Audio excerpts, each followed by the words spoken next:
how to verify Raket.ph account. So hello guys and welcome back to today's video. So to be able to get your account verified, what you're going to do actually is you're going to complete your profile. So if you click here and do any of these options available over here, for example, add your profile pic, you're one step closer to verifying your account. Now, aside from this, after completing everything or all the requirements over here, you should then be able to, as you can see here, get a verified pro badge. So all you need to do is to complete your profile to 100%, upload a clear profile picture, and include any relevant appealing cover photo, write a comprehensive informative bio.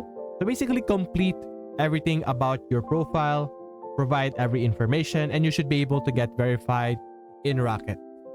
So that's basically it, guys. Aside from that, you could also be verified in other ways, such as product sellers over here, as you can see.